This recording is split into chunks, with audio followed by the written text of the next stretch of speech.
Hello everyone, it's Mary. Welcome back to the channel. So excited you're joining me today for this 10 craft hacks video.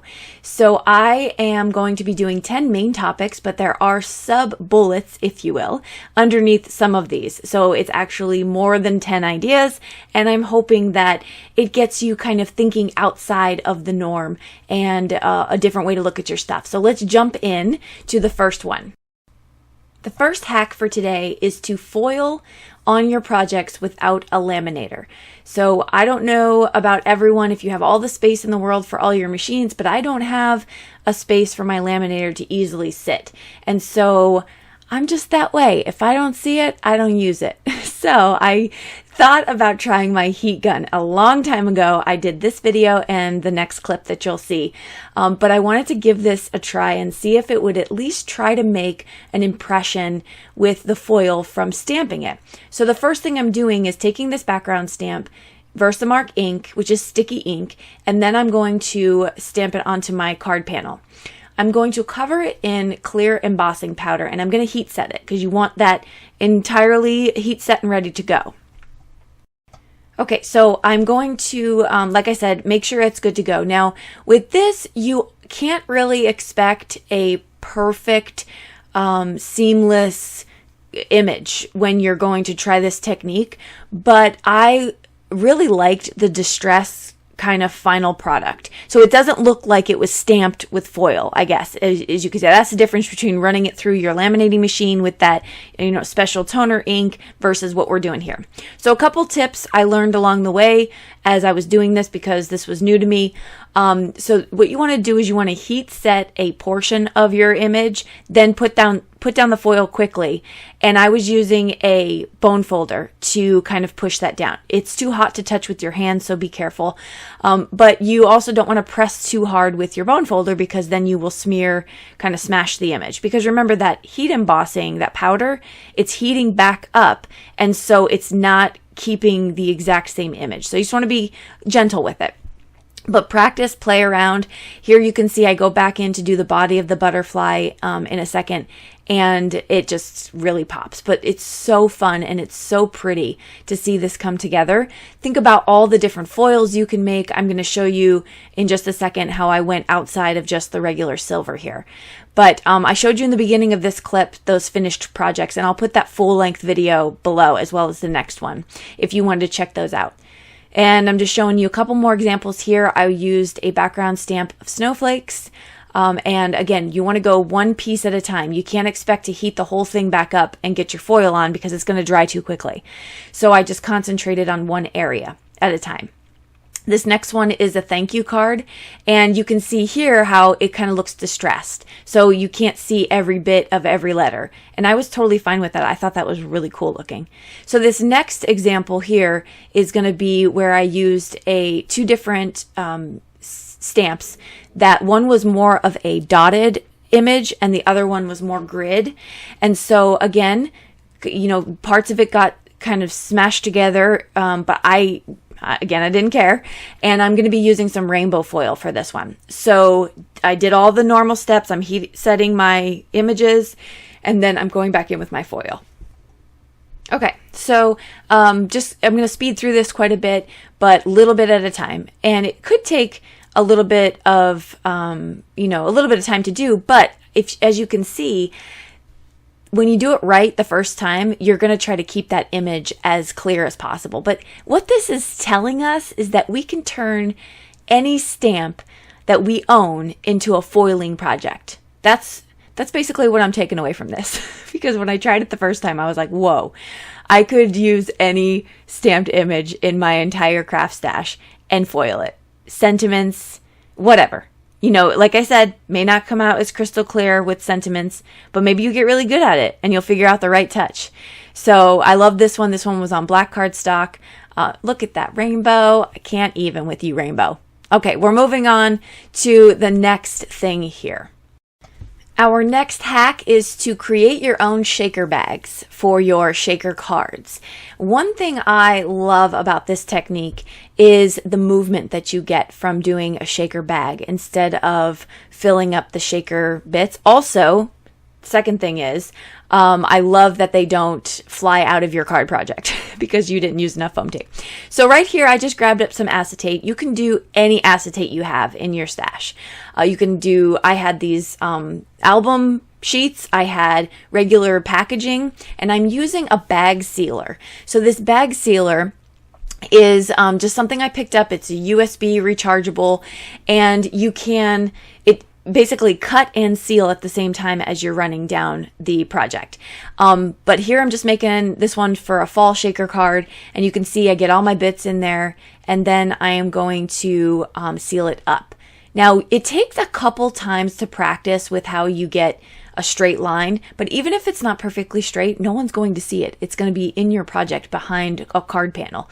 So it's not that big a deal. But once you figure out how to kind of hold it, and I just showed you a good technique there, it works wonderfully. And so I have that one. This one is going to be a rainbow themed.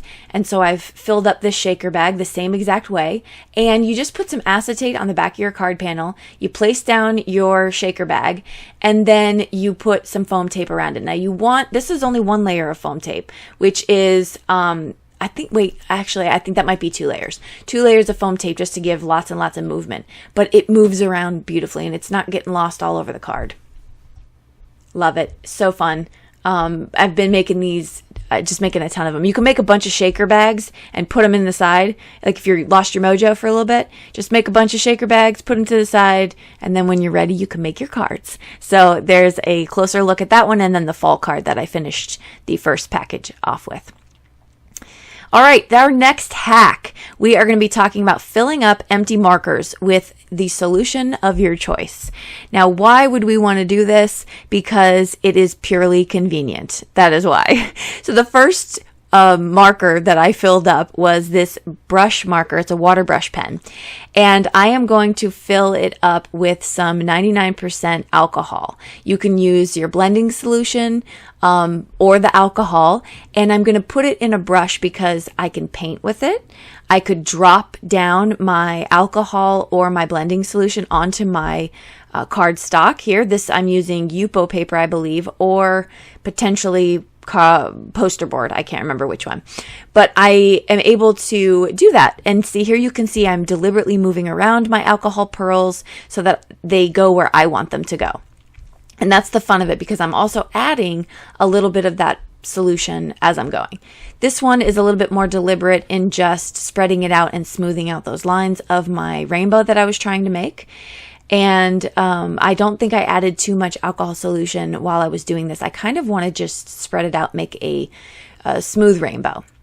So that's with alcohol ink, but you can fill these empty barrels up with anything you want. So I picked up a blank, it's not blank, it's empty, an empty Copic marker, and I filled it with Gamsol. Now Gamsol, if you don't know, is something that people use to blend colored pencils out. And you can use a blending pencil. You can see to my left hand, I have a blender pencil. But I also decided to try this Gamsol in this in the Copic marker. And so all you do is pull out the nib, pour in your solution, and let it soak. And then you can use it. So I'm just going to show you a couple times of me doing that. It smooths it out. It's perfect. It might stain the nib of your marker, but that's okay. You can just wipe it off on a piece of scratch paper and it's back to new. This was such a cool thing because I don't have to keep the Gamsol open, or I don't have to smell it. I don't have to keep dipping into it. And so it's just a really good way to use the product but not have to deal with any of the inconvenience of the product.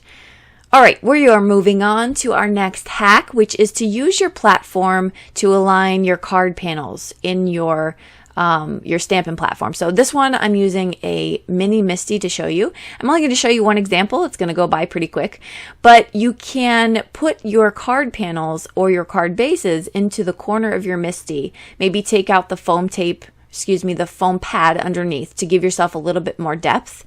And then you can align your things right up against the edge of the MISTI, and that's going to make sure that they align perfectly. So for this example here, I'm making a shaker card, and I wanted to be able to fill up my shaker, but I wanted to line up my card base perfectly with it. So this is exactly what I'm doing. I'm just lining it up with the corner of my mini MISTI, and I'm going to place it down, and I got perfect placement. So now I have a shaker. It was easier to make the shaker this way, and voila. We are moving right along to using tape or masking paper to hold down your images while you color them. I am the type of person that likes to scan and cut out my images first before I color them, because I'm still figuring out my scan and cut. So I have colored images and they have cut them out squirrely. So I don't want to run into that again. So I'm going to cut it out, and then I'm just going to take a little bit of masking paper to place right down onto this image. So there you can see that. This one is a smaller image. It's a little band-aid, and I am just going to, don't even have to hold it. My fingers aren't getting in the way. I'm not coloring up my nails while I'm doing this. It's a very simple and quick tip to just move on with your day after you're coloring. So here's the finished card of these that I was just playing with. This is one of my favorite cards, by the way. That's a honeybee stamp set. Oh, so cute. And the pill bottle stamp is from Darcy Stamps. So it's just so cute. I love that one. All right, let's move on to our next hack. So this is where you can print your own backgrounds for your projects. A short disclaimer for this: you don't want to run the risk of pulling down any copyrighted material and selling it, so just make sure you know what you're doing as far as not breaking any laws. But I just pulled off some blank paper here, blank type looking paper, and it is that really cute background from like grade school. And so it's got the thick lines and then the dotted line in the center, because I was making some school themed cards. And so I really wanted that to coordinate. So all I did was save it to my computer, and then I'm going to print it as a picture, but I'm going to put 4 of them onto the sheet. And you'll see here, I just upped the quantity to 4. And then I'm going to print that out with some 80-pound cardstock, because I find that that is the kind that goes through my printer the best. Anything thicker than that and I have issues. So I just don't have the highest quality printer. Okay, so then I'm going to get that printed out, and now I have my my little superheroes. These are from Heffy Doodle, and this is a full video as well, and I'll link that below if you want to check that out. And in that video, I talk a lot about coloring with real brush markers, so watercoloring, and just give you some tips on that. So there you go. So you can make your own backgrounds by just hitting print. Again, just make sure you're not stealing stuff, or if you're selling things, you're doing it properly. Okay, so we are moving into the next hack. Here we're going to use some scraps for dimensions. So this is a money savings tip here. I am going to pull out some scrap pieces that have just been sitting there, or I know I'm not going to use them. And the good thing about this is, if you wanted to, you can color coordinate your scraps with your dimension, with whatever you're popping up. So I'm going to take some of these, and I'm going to show you. Obviously, I'm telling you something super important because my hands are doing all the talking in that video. But in this voiceover, I will skip ahead, and what we're going to do is just, I'm going to show you, if you have an easy to cut out image, you can just trace it. And then when you're cutting it out, just cut it inside the line that you drew. And this way you'll have, it won't stick out past your image. And so that's very simple. This is a little envelope, so it makes it really, really easy to do. And if you're using thicker cardstock, you can probably get the dimension you're looking for with 2 sheets or 3. It doesn't matter. And that's the great thing about using scraps, is you can control how thick you want it. And so I am just going to pile up these 5 little pieces of cardstock here, and it's going to give me lots and lots of dimension on my image. And of course, I'm going to spare you the monotony of that, but you'll see here how thick I have made this. That's one of the great things too. I mean, when you buy foam tape, you're really at the mercy of the company who made it. And so there are thinner foam tapes and thicker foam tapes, but this is a nice thing to use up your stash of scraps, as well as kind of personalize it the way you want it. So here I'm just taking, again, one to show you don't have to make it the same exact shape as the image. You can, but in this case, I just made the same cardstock layers with 3 different pieces. So just as I would put foam tape on the back of that, that's how I did the scraps. So it's very simple, very easy thing to do. Really excited about getting through all those scraps because I have only recently accepted that I should probably throw away some of these scraps that I'm never going to use. You know, if it's like, I don't know, 2 centimeters by 2 centimeters, probably not going to use that. All right, let's move on to using your platform without magnets. Now, this is probably nothing new to any of you, but I'm just going to talk about a couple alternatives that you can use to make your MISTI mat sticky. So if you have a different platform, but it has the same concept and you have a mat that you pull in and out, I'm going to show you how you can hold stuff down without using your magnets. Again, people have been doing this for a while, but I've seen a couple different variations. So the first thing I'm going to show you is I have this rock, paper, scissors removable label paper. And that is a box that I have, and I love it. I use it for masking. It's just incredible, and it's so affordable to have this. I mean, I'm using it for all time. It's just, there's a lot in there. So I am going to just cut off the side of that on the left. This is my grid sheet that I've laminated from my MISTI. And then I'm going to lay my masking tape flat down so it's sticky down. Then I'm going to roll it up over my sheet here, and I'm going to do the same on the other side. So pro and con to this, I have the entire sheet is covered with the removable masking paper. It's a low tack, so it's not gonna, my cardstock is not gonna rip when I put my cardstock in there. I can put my cardstock anywhere on this grid that I wanted to, even though it's for a mini MISTI. But let's say I was coloring or I was stamping die cuts that I die cut first, and then I wanted to stamp them. I can place them all over the background of this, and I'd have no problems with it. And I'll show you that in a second with the next thing that we're going to do. So I'm going to put in here my cardstock right in the corner. It doesn't even really matter if I get it straight because it's not going to move. So it doesn't matter. It's not going to come up. I'm not using a magnet. Here you can see it's not moving at all. I double stamped it, and we are good to go. I'm going to just show you one more time on this.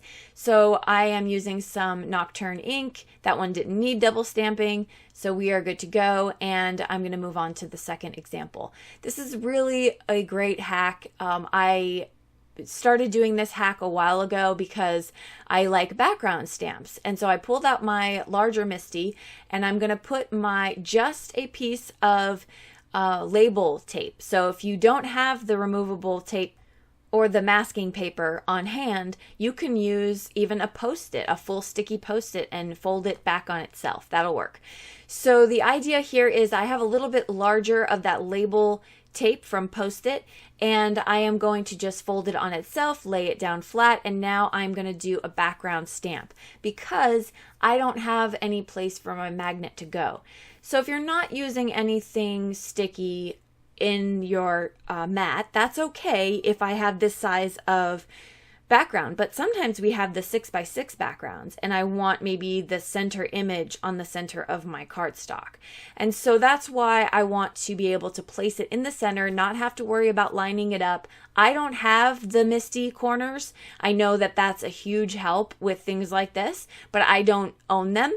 And so this was another way for me to make sure that I get perfect placement right in the center. And there you see I have my stamping done. So that was simple. Okay, we are moving on into alternate surfaces for crafting. So the first one I'm going to show you, this was a video from a long time ago, a couple of years ago, I think, where I was redesigning my cutting mat because I wanted something nice for filming. And so I was kind of making my own glass mat, if you will, like the design, except there's no grid and it's not glass and you can't cut on it. So essentially, it's nothing like the glass mat, but it does have this slick surface on the right-hand side. So I decided that I had so much stuff in my stash, and one of those things I had was some glossy vinyl because I was doing a lot of Cricut cutting. And so I was like, well, let me see if this vinyl will work for Distress Oxide inks. And yes, it does. So it's great. If you have a slick surface, Check it out. It's probably going to work. I can ink blend and ink smush on silicone and on those, so that works if you have glossy vinyl laying around. Okay, so let's move on to my go-to craft item in my room. I use this all the time. If you've watched any of my videos, I'm either using this or my Tim Holtz glass mat to do all my ink blending on. But I love a slick surface when it comes to ink smushing, like super slick. Glass to me sometimes gets a little stuck.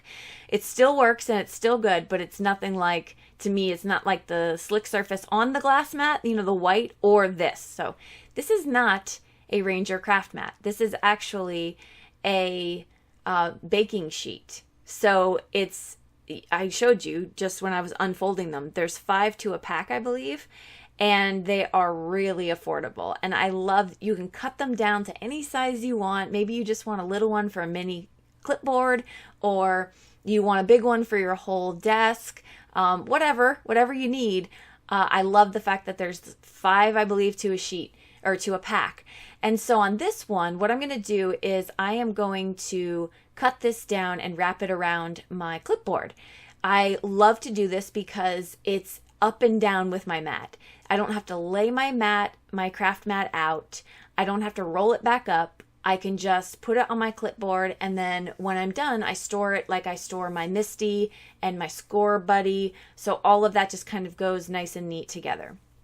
You can see what I'm doing here. I sped this up quite a bit, but I'm basically just using some double-sided adhesive on the craft mat, and then I'm going to wrap that around this Dollar Tree clipboard. So super cheap. You don't even have to get an expensive clipboard because it's just serving the purpose. Now, I did not put any adhesive on the front of the craft mat that would show right here. And the reason for that is because this craft sheet or this baking sheet rather, is heat resistant. But if I had adhesive under there, it would bubble it up because it would melt the adhesive. So I kept that clear, and I put only the adhesive on the back sides of this craft mat.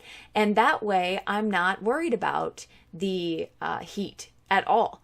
And so I'm just going to pull this as tight as I possibly can, and I'm going to lay that straight down, and then I'm going to do the same for this last piece, okay? But before I do that, I'm going to make sure it's nice and cleaned up, and then I'm putting my last piece on. It's almost like wrapping a present, and there is no better present than a craft mat, and one that's mobile. Okay, so now I'm going to take out, and I'm just going to show you real quick that this does work for ink smushing. So I'm taking out these really pretty colors of Distress Oxides, and I'm going to spray them down with my spray bottle, and I'm just going to pick them up, and I'm going to show you I can heat right there on it. See, underneath this is my cutting mat, and I don't like to heat set on my cutting mat because it kind of bubbles it up. It goes back to normal, but it's annoying. And so on this, because it's a wooden clipboard, you can put heat on it, and plus the mat is heat resistant, so it works perfectly, and it doesn't mess with my mat underneath. Now, if I had my glass mat underneath, that would be fine too, because you can heat on those. So I am going to just have some fun here on film, and I'm just showing you what I'm doing. Another pro tip, but not a separate hack, is if you have your ink smushing down on your mat, here I'm going to show you in a second. First, I want to show you how it cleans up. So right here you can see it just wipes up really, really nice and neat, and it leaves no marks behind. It's just very simple. You can put hot glue on this and peel it off.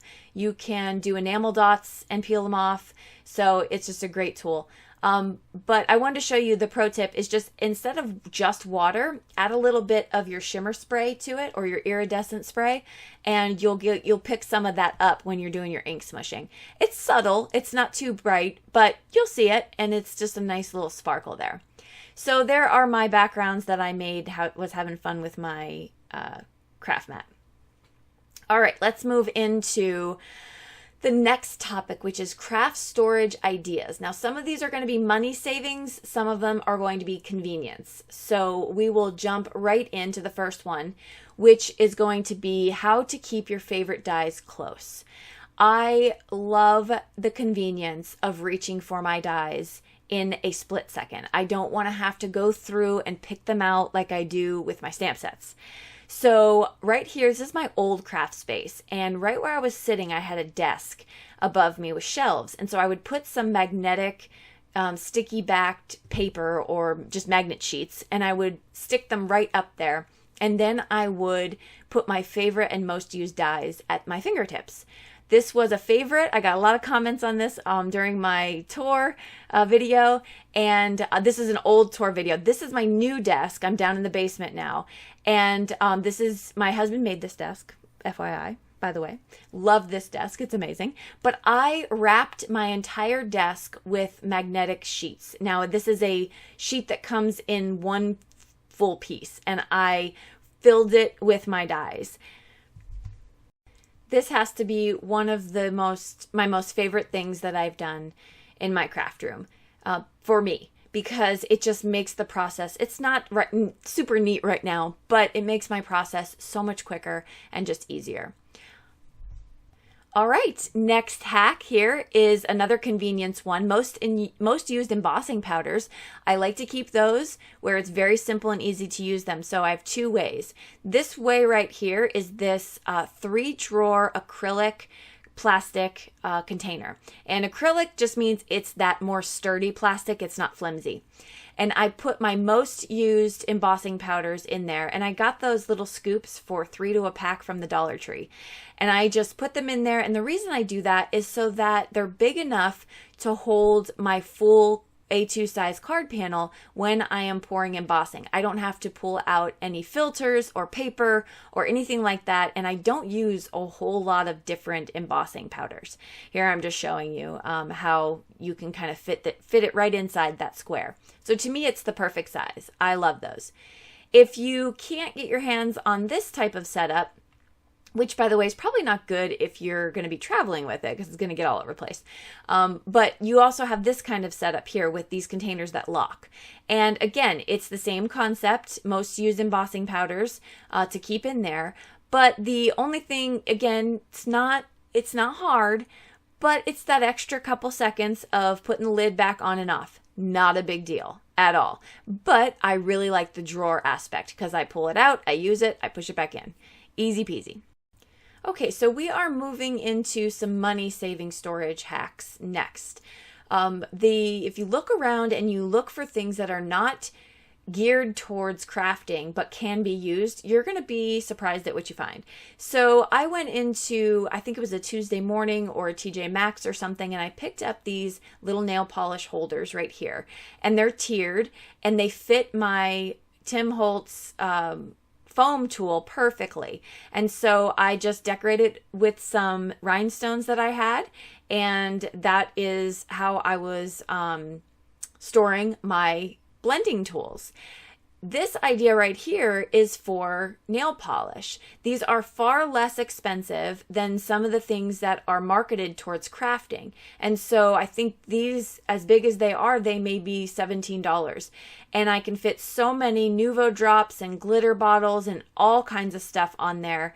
And they're great. I love it. And I love just really the aesthetics of them. Now, again, this is my old craft space. Same concept though. So that's one idea. Another idea for storing some inks. These are alcohol inks here. I got this from the Dollar Tree. Now, it's not the most perfectly made. Some of those little squares actually are not exactly the same size, but they're fitting my bottles just nicely. Some of them are snug, but that's okay. And I love this little storage container. This was $1. And so I think I picked up like 5. I have a lot of my alcohol inks stored in there, or even re-inkers. So this is a great buy. I love that. Very, very cost effective, and you can store your stuff really nicely. Okay, next item. Why am I showing you all this wine? It's 5 o'clock somewhere, I'm sure, in the world. But no, I am not showing you this wine because we are going to be having a wine tasting, unfortunately. I'm showing you this because wine racks are a great use of any kind of rolled up things that you have. So here in my craft room, I have a lot of contact paper and foils, and I have just a myriad of things here. Cricut paper, you name it. Wallpaper.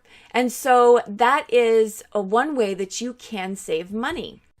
Now, if you go for one of these fancy ones, it might not be that cheap, especially the one on the wall, but how awesome would that look in your craft room?